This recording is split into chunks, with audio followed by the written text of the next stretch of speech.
Hey, folks, it's Jeff Dunetz doing the show again. Mark is actually off. Jim Jordan wanted some more questions to ask, so Mark went to Washington to do it. So I'm here, and actually we have a very different kind of show.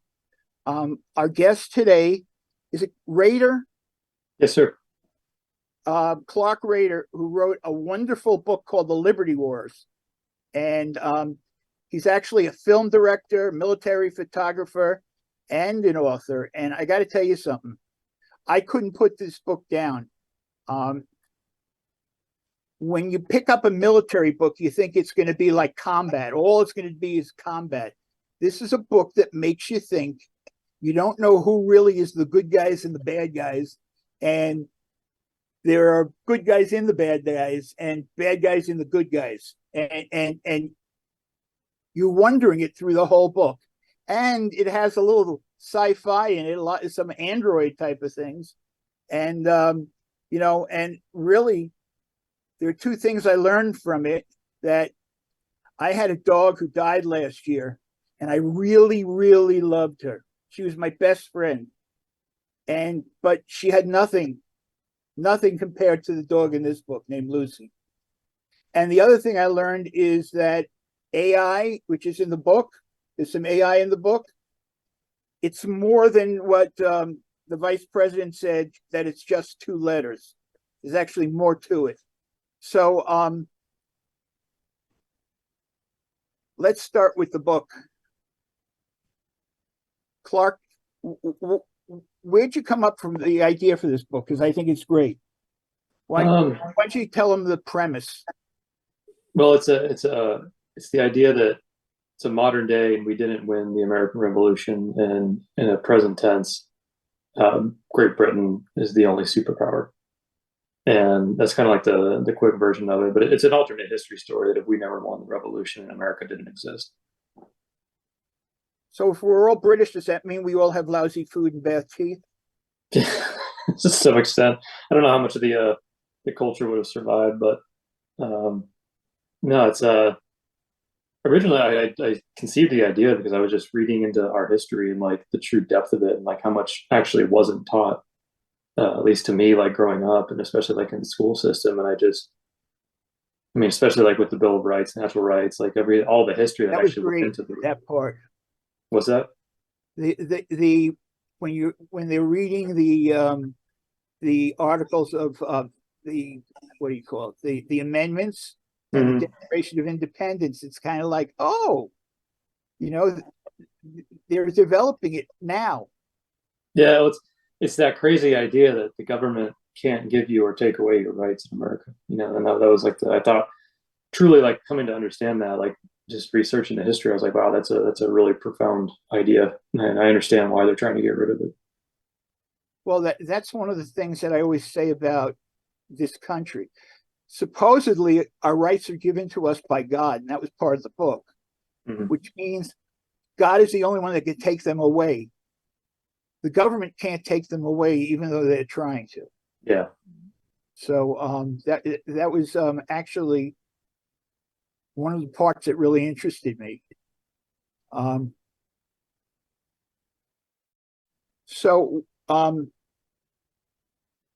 me how you developed the book, because it's such a weird who's the good guys and who's the bad guys? Because I want to say that the Americans are the good guys, but some of them aren't. I want to say the British are the bad guys, and some of them are really good. Yeah. So, like, how is the reader supposed to think? The idea is that it's like there's a smear campaign against America right now and its ideology, and I think a lot of people they buy into it, and they buy into the idea that the country is like a stupid idea and that it needs to go away. But I wanted to write the book from the standpoint of like the British soldiers, like how they're actually the main characters, and it's ultimately like them coming to the realization that it's like, hey, there's a really big idea of why they're trying to get rid of this and why they want you to abandon the American philosophy, and like really like like why these British soldiers are raised inside of the system that teaches them that it's like it's all lies, it's all terrible, they're all terrorists, you know, and it's if they can smear this idea that it's like, well, your rights are given to you by God and the government can't ever, you know, give them or take them away. It's like it makes sense why they'd want to snuff that out. But I really wrote the book for the fence sitter who's kind of like, you know, not so much decided about America and you know, they don't like it's sort of like, you know, an agnostic about it. It's like, can we get you to reconsider the original philosophy of it? Because I know history can be kind of boring. That's why I wanted to make it like a fun sci-fi action novel, you know. And it's like I'm a a history major, so I didn't find it boring. no, yeah, you and me both don't, but there's some folks out there that you know it's there's a lot to history too, so it It's takes time. interesting. I hope this isn't giving away too much, but the good guys, when they're attacked by other good guys, they become from British to American. Yeah, And that's where they get the realization that you were talking about. You know, yeah, there's some parts that when the truck shows up, and guys, I won't tell you when the truck shows up, but when the truck shows up, it was like I felt it was like one of those places in a movie where you get up and cheer. yeah. But there's a lot more that comes after the truck. So if you get to that point, you're only 2/3 of the way through the book. Is there a chance of a movie? That's Has my anybody? background. Yeah, that's my background. That's where I want to go with it. It's like I left that whole system like a while ago and wanted to just not creatively aligning with them. And so I'm kind of out here trying to do like a grassroots idea of like how to get this thing off the ground, you know. And it's because to me it's like you know art and media is like it's a very powerful form of expression. It's a very powerful medium, and it's like I feel like the left has really just co-opted it, and there's not much you know alternative thought in it. It's just kind of like you fill in the marching orders of you know their ideologies. Right. And like I said, that's one of the good parts about it, that you have to think about, you know, you have to think about what you think the good guys and the bad guys are. It's not like these are the good guys, you have to like them. But you were talking about the media. What do you think about social media? I think it's like I think it's a powerful form of expression communication, but it's like I think that it's there's some problems with it with how much it's been co-opted.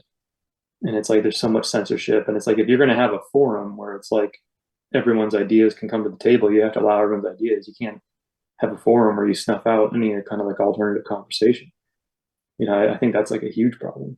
It's like, you know, if you imagine like a modern town square and a modern forum, and it's like people come to talk, and then there's essentially just like, you know, this authoritarians who just remove the people that they don't want to hear it. It's like if you never hear alternate opinions, like you're going to be in an echo chamber. Well, it's interesting because in the middle of October 24, Facebook is going to throw me off because they did that in 2016, Yeah, 2018, 2020. right Because around the election. I don't have the same thoughts as Zuckerberg. So they find a way to throw me off until like the week after the election. Yeah, But I mean, I use social media. That's what I do for a living. I write for social media, and you know, it was because I couldn't get the word out any other way. I mean, you found it out by writing books. yeah, and it's you know it's been hard to get it out there because I think there's also some suppression like with advertising and trying to get it out. But I think what you're talking about is more like what I have been perceiving that it's like we have this idea that wars are kinetic and that all of them are on the ground with boots and guns and shit. And it's just like for me, it's like we're living inside of a psychological war and like an information war where it's like, yeah, like if you're pulling alternate opinions during a time of election where it's like people need to make informed decisions and ultimately that you're changing the leadership of the country, you're changing the direction of the country like that. And when there's people behind it who want it that way, like that's warfare. You know, you're actually changing the outcome of the country. I mean, even stupid opinions should be allowed Yeah, because it's someone what someone thinks, it's natural selection. You know, right? it's like Because the if people give stupid opinions, other people aren't going to read them. right. It's always what I say about blogging, because bloggers try to protect the blogging industry. And if someone is not being accurate, they're kind of rejected by the whole community, and they don't get cross-posted, and they don't get advertised and stuff. And it's a self-reforming media Yeah. which is one thing I'm kind of proud of. So now you've been in the directing business. Mhm. I have some cousins that are in the directing business, but they never tell me what it's about. What exactly, what exactly did you do? Did you create the film? Did you So move it in I direction? was mainly doing like the what's called like the pitch circuit, where it's like I was trying to get like intellectual property developed. So like you'd write scripts, do prototypes of the scripts, like you'd film the prototypes and try to get them off the ground. Um, there was a couple that went through, but it was just my experience is that you started out with an idea and a script, right? And then you start to it starts to go through the system, and by the end of it, by the time it's actually done or ready to go in production, it has nothing to do with your original idea. And you're just like, why did you even want this in the first place when all you wanted to do is change it? And it's because they're creatively bankrupt. They're actually incapable of even like starting up an idea. So it's like they actually just need something to exist to manipulate and to change. And that was my experience, and I just kept seeing it happen. I just don't want to do this. you know, in a bigger way, that's what happens with Marvel. That's why there are a lot of times where directors quit in the middle of the movie, because directors basically, they have a concept and they're writing the movie. And if the big shots at Disney say, no, you can't do it that way, too many times, they don't want to do it at all. Yeah. Well, it's kind of like being the captain of a ship, right? And it's like you get on a ship, you establish your crew, you form rapport, like everybody knows what you want, you communicate your vision, and then it's like somebody else just tries to hop on and be the captain, and like they have no idea how to be a captain, they have no idea how to manage a crew, and they end up sinking the whole thing. And they're okay with that as long as they get the title of captain. That's been my kind of metaphor to explain it. When I worked for Disney, we called it Mauschwitz. What is it? Auschwitz, because you couldn't do anything creative. Yeah. But it was different after I left, when I took over. No, it wasn't. No, I was saying Mauschwitz is pretty funny. There were other things we called it, but I can't say it on radio. Yeah. What did you do in Disney?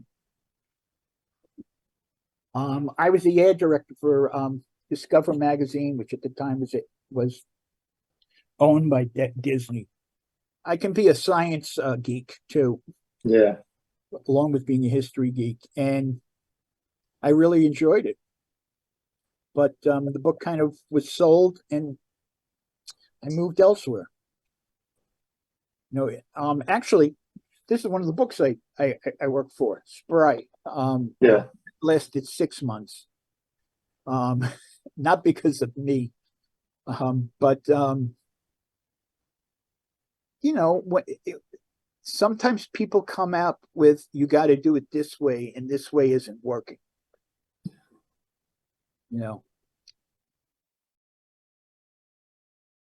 For it was the best opening of any magazine ever. And then when they're coming up to this, they said, no, we don't want you to do it that way. Well, that way worked. Yeah. This way didn't. What are you going to do? I'm not rich enough to own anything. But when I do, creative leadership's a hard thing. It's because it gets so subjective, but it's like it's one of those things where you have to trust the person who conceived it and wants to do it. It's one of my main concerns about trying to take this to be like a series, like into the film industry, because it's just like I really want to make it like outside of it. without the interference and like people getting, well, you can't say this and there can't be that. I'm sure you saw like what China's done to a lot of media where they just handpick stuff out and like can't say that, can't criticize that, can't talk about that. Yeah, that's why we got to stop funding everything, Yeah, because when they own it, they could just destroy it by telling you what you can and can't do. right.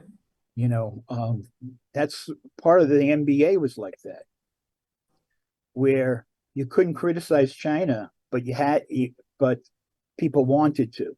Yeah, You know, it's again, it's people aren't allowed to voice their own opinions. yeah. It's also like when somebody's telling you can't talk about something, there's usually a reason why you can't talk about it. It's usually like they don't want it out there, and that's funny, is that's actually like a main theme in the book. It's like you can't talk about the truth about American history. It's like, according to the Crown, there was no revolution, there was no war. It was all just this fantasy made up, and they're just operating on this, you know, hollow idea of America. And that's what those soldiers actually ended up discovering, that it's like, oh no, this is all based on reality. Yeah, that was the thing. That's one thing they discovered. And actually, when you first heard them say, "No, that wasn't real," you've heard when you first read them. When I read, I kind of hear the voices. Yeah, Um, and when I'm not reading, I hear the voices, and my wife gets worried, but that's different. Um, and when they said, "No, no, no, the first revolution never happened," I thought that they meant it, and until later in the book. yeah, yeah, But that's one thing that really surprises you. The way you turn around history. I like I said, I'm a geek. I love the yeah. book. Um, have you written anything else? I've done scripts like for film scripts and everything, but that was the thing of like I needed to write something that was a standalone medium that could actually get out there and be on its own, because I could have made this a script, but then it's like it's stuck in development hell for Lord knows how long. So it's like that's why I'm trying to have it be like a grassroots thing. You know what? This is better because when you make it into a script, somebody else makes the emotions and changes the wording and things like that. Yeah, You get out what you want first. And folks, if I haven't said it yet, it's available on Amazon. You can get it in hardcover, you can get it in paperback, or you can get it in Kindle like I did. But I didn't want to wait. That's why I have no patience. that's be a good thing. But just a note with the Amazon is that you actually have to type in the Liberty Wars Clark Raider, otherwise it doesn't come up. So it's like one of those specific things. I don't know if Yeah. it's an algorithm or. Okay. Well, folks, that's how I did it. So you got to type in the Liberty Wars, and I got to tell you something. Once you start it, you won't be able to put it down. So cancel all your plans for a couple of days and meals, and although I can skip a couple of meals anyway. So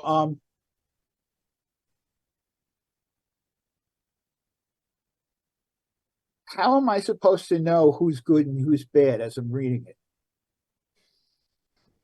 Is there some sort of signal? I think it's one of those things where it's like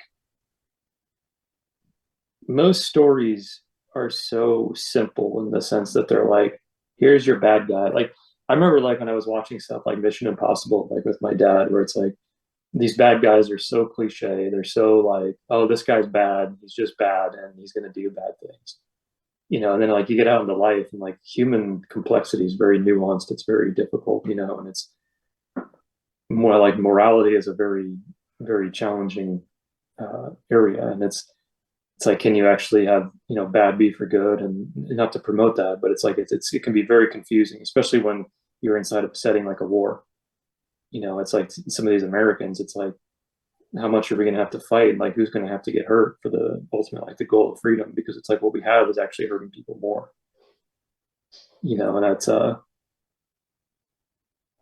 And But then, yeah, like you're saying, like you actually have the British people inside of the empire. They're like, oh my God, like we're being swapped out for AI. But there are British people who turned out working for the Americans, Yeah.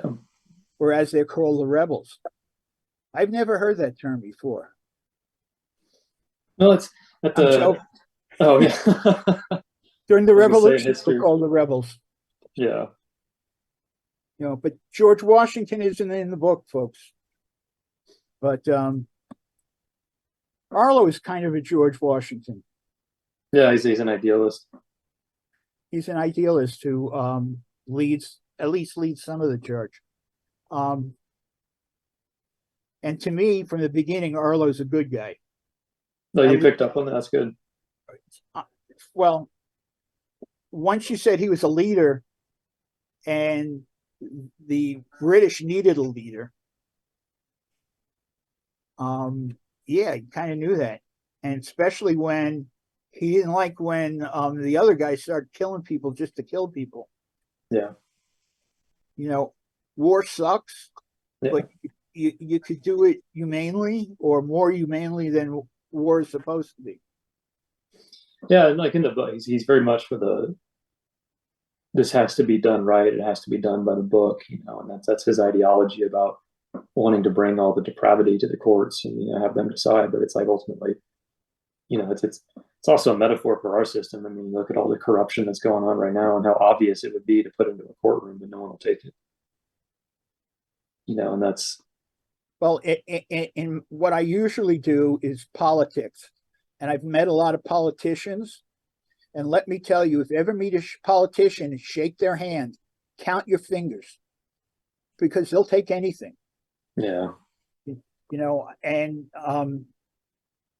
to me, most of them don't look you in the eye, and I find that frightening, especially with what we're going through now. yeah, And I'm not saying this guy or that guy. I'm saying all guys. And the ones that don't take your fingers are probably in your wallet. yeah, Just some experience. But it's the higher ranking people in the book are just like politicians. yeah. The book follows like this ideology of what's called like the philosopher king, where it's like the most unassuming, the most unsuspecting leaders among people are actually like people should actually come together and ideally like try to prop up the person who's actually like doesn't want the leadership. They don't want the power. Because what you're talking about is that there is this vacuum of like, well, when you create this, when you open the door for people to have power, the people who go to it are not the ones you want. It's actually the ones that turn and walk away. Folks, the philosophy king was a concept by Plato, and it had nothing to do with something that you can manipulate with your hands. No dough in it. But yeah, I mean, when the United States was created, it was supposed to be, at least Congress, the House, it was supposed to be, the guy next door doing it for 2 years. And then another guy next, it wasn't supposed to be, perpetual campaigners. Yeah, George Washington, he kind of fit that mold of like they were like, who can we get to come in and do this? They really sought after him. And even after he won, they were like, we still want you to do this. And he actually turned down more power than people can ever imagine. Yep. Like he turned down being king. Because he knew what he fought for. Yeah. And now our politicians are, and I'm not saying want to be king, but are looking for more and more power. Yeah. And I feel that that's something we have to worry about. Absolutely.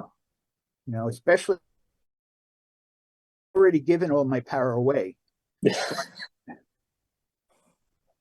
But when the politicians do it, it's worse. Yeah. Because it's really against what the concept of this country is supposed to be. And what's interesting is that your book follows what the concept of America should be. Yeah. And it's not necessarily the Americans following it. It's interesting that way. Well, it's the idea that we're capable of self-governship and we don't need them involved in every single aspect of our lives like they want to be. We're entitled to privacy. We're entitled to the idea that it's like I'm a good person who's aligned with, God and good as a whole. And it's like I can use that as my moral compass to make my decisions. I don't need government to tell me what to do. And the only necessity for government is to actually just protect those documents. And it's like a check thing of like, all right, is this regime following this? No, let's get rid of them. You know, you speak about this earlier in the week. The House was doing a look at basketball, and then they were doing on the merger of the two golf leagues. Why are they spending time about that? Yeah. You know, and we have no oil. We have people crossing the borders. We got so much stuff, and they're worrying. I play golf. I don't want them. And the pros I watch on television. And our tax dollars shouldn't be going towards that. Don't you think so? Yeah, absolutely. I remember when they did the whole thing on steroids. They spent 2 days interviewing baseball players. Not once did they mention batting average or how they won the World Series. Not the good stuff. It's they're getting involved in things they shouldn't get involved in. Yeah. And that's kind of my philosophy. That's what the Constitution is all about. What people don't understand is the Constitution doesn't give you rights. It protects the rights you're supposed to have. I always tell them that the phrase for the Constitution is "government, get off my back." No, that's a good way to put it. It's literally the only constitution of a nation where it actually says that, hey, if the governing body is ideologically opposed to these truths and these principles, you have the right to get rid of them. That is actually your obligation. It's your right. It's your purpose. That's one of the reasons to keep the Second Amendment. Absolutely. Because actually it's the Declaration of Independence that says, you know what? If you don't like the government, you can ask them to leave. If you ask them to leave and they go, you can do a revolution. Yeah. And that's what it was. It legalizes revolution. Yep. And the king wasn't like the guy in Hamilton. Wasn't that funny? Although they say he went mad. Yeah, King George went pretty mad towards the end. I think that's kind of the thing of like the alternate history in the books. I from my understanding and how I look at it is that Great Britain at the time of America had the world. Like they were poised to take over everything. They had Africa, they had China, they had India, they had Europe. Like they were positioned to become everything. And we bankrupted them from the war. Like we were actually the straw that broke their back. Because it's like they actually couldn't take it on, and they ultimately like ended up like ruining their country and ruining their population and driving King George mad. We did the same thing with Russia. That's how we won the Cold War, bankrupting. Yeah. I don't know if we did that same thing with some of the things that have gone bankrupt here. I don't think we did it to Madoff, but I have some friends that lost a lot of money from him, and the entry fee to do things with him were like $10,000 of his stock. And my wife is a genius, and she went through the how the earnings increased, and she said no one could do this. Sorry, all rigged. So I used the $10,000 on Percocet to make my hair grow, and it didn't work. Should have thrown them in gold, But I have a friend who, when he went bald, really freaked out, and he tried Percocet, minoxidil. I used to call them plugs because that's who finally fixed it. But people got to feel comfortable with themselves. Yeah, I mean, it happened to me. It's just part of life. I was in my 20s. I mean, Yeah, me too. you know, and the way I felt, as long as my wife was comfortable, she said, if you want to do minoxidil, you can. And at the time, it was $100 a month. Wow. And I said, if I'm going to spend $1,200 a year for my hair and you don't mind, I'll use it on a new set of golf clubs, Yeah. or something else. But I think everybody's got to do their own decision. So something I asked you before, the only thing I didn't like about the book is the real title is Book One. When's Book Two coming? Because when I finished, I wanted to pick up Book Two right away. No, that's awesome. That's how good the book was, folks. That's awesome to hear. Probably over the next year or so is my goal. Folks, you got to go to Amazon now. Okay. And I've been on this show every Thursday for a couple of years, and I never said you got to buy something. You got to get this book. It's called The Liberty Wars, and you got to type in when you get to Amazon The Liberty Wars. Okay. And you can get it hardcover, soft cover, or the way I did it, drag it around your laptop for a couple of days. But it really is it's a war novel that makes you think, and it's a war, science.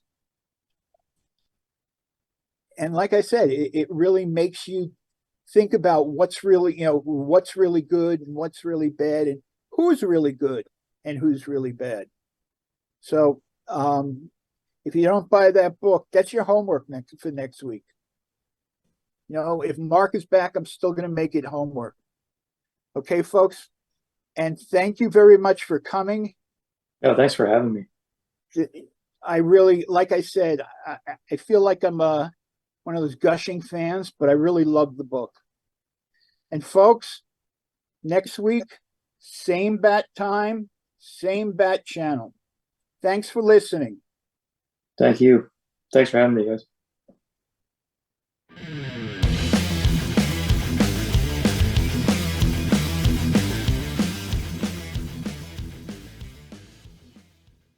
Does Mark cut the feed?